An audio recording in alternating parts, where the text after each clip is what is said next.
बुलढाणा जिल्हा पोलीस अधीक्षकांना तत्काळ निलंबित करण्याची मागणी। आमदार संजय गायकवाड यांच्या पुत्रासह शिवसैनिक बसले उपोषणाला। जिल्ह्यात अवैध धंदे, कायदा व सुव्यवस्था राखण्यासाठी पोलीस प्रशासन अपयशी ठरल्याचा उपोषणकर्त्यांचा आरोप। बुलढाणा जिल्ह्यात वाढत्या गुन्हेगारीच्या घटनांमुळे कायदा व सुव्यवस्थेचा प्रश्न गंभीर बनला असल्याचा आरोप करत जिल्हा पोलीस अधीक्षक निलेश तांबे यांना तत्काळ निलंबित करण्याच्या मागणीसाठी आमदार संजय गायकवाड यांचे पुत्र पृथ्वीराज गायकवाड, शिवसेना पदाधिकारी तसेच धर्मवीर यूथ फाउंडेशनच्या कार्यकर्त्यांनी जिल्हाधिकारी कार्यालयासमोर आमरण उपोषण सुरू केले आहे। उपोषणकर्त्यांच्या म्हणण्यानुसार जिल्ह्यात मागील काही दिवसांपासून अवैध धंद्यांमध्ये मोठी वाढ झाली असून चोरी, महिलांवरील अत्याचार, लूटमार आणि इतर गुन्हेगारी घटनांचे प्रमाण वाढत आहे। या घटनांवर प्रभावी नियंत्रण ठेवण्यात पोलीस प्रशासन अपयशी ठरल्याचा आरोप त्यांनी केला आहे।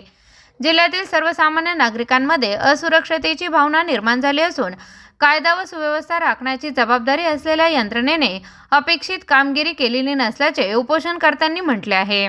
त्यामुळे या परिस्थितीस जबाबदार धरून जिल्हा पोलीस अधीक्षक निलेश तांबे यांना तत्काळ निलंबित करून त्यांच्या कार्यकाळातील कारभाराची चौकशी करण्यात यावी अशी मागणी करण्यात आली आहे। यावेळी शिवसेना पदाधिकारी, धर्मवीर यूथ फाउंडेशनचे कार्यकर्ते आणि समर्थक मोठ्या संख्येने उपस्थित होते।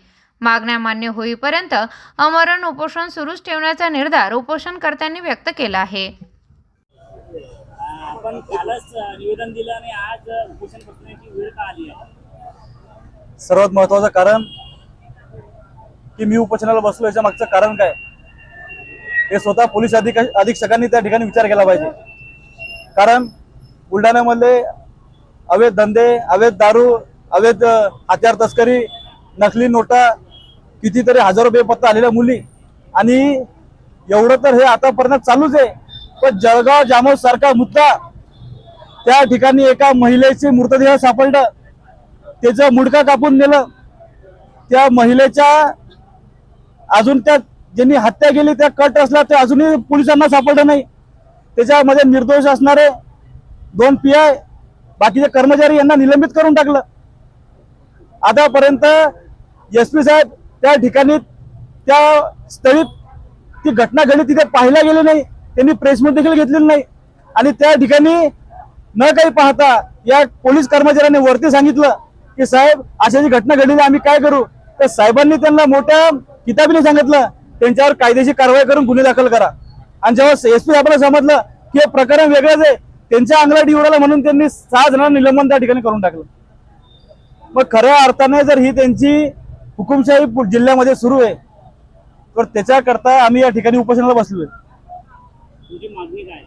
आमची मागणी हीच आहे, आतापर्यंत बेपत्ता झालेल्या मुली, हप्तेखोरी, बुलढाणा जिल्ह्यामध्ये वाढणारी गुन्हेगारी, जळगाव जामोद सारखं प्रकरण आणि जिल्ह्यामध्ये वाढणारी मक्तेदारी, हे सगळं पाहता याचा जो मास्टर माइंड आहे पोलीस अधीक्षक यांचं त्या ठिकाणी निलंबन झालं पाहिजे, ही आमची त्या ठिकाणची मागणी आहे।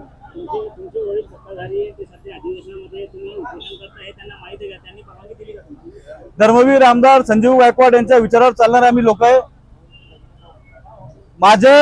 मी उपोषणाला बसलो, मी त्यांना सकाळी सांगितलं, त्यांनी मला सांगितलं की तुझी धर्मवीर यूथ फाउंडेशन म्हणून संघटना आहे, तुझी संघटना म्हणून तुला जो पवित्र राजा तू तो घे आणि त्या संघटनेच्या माध्यमातून कोणत्या संविधानात असं लिहिलेलं नाहीये की सत्तेमध्ये असताना उपोषणाला बसता येत नाही। कारण आम्ही बाळासाहेबांच्या विचारावर चालणारे लोक आहे आणि लोकांसाठी रस्त्यावर उतरणारे लोक आहे। सत्ता असो किंवा नसो ही आमची त्या ठिकाणची गुणवत्ता आहे आणि आम्हाला लोकांना न्याय देण्यामध्ये जास्त रस आहे।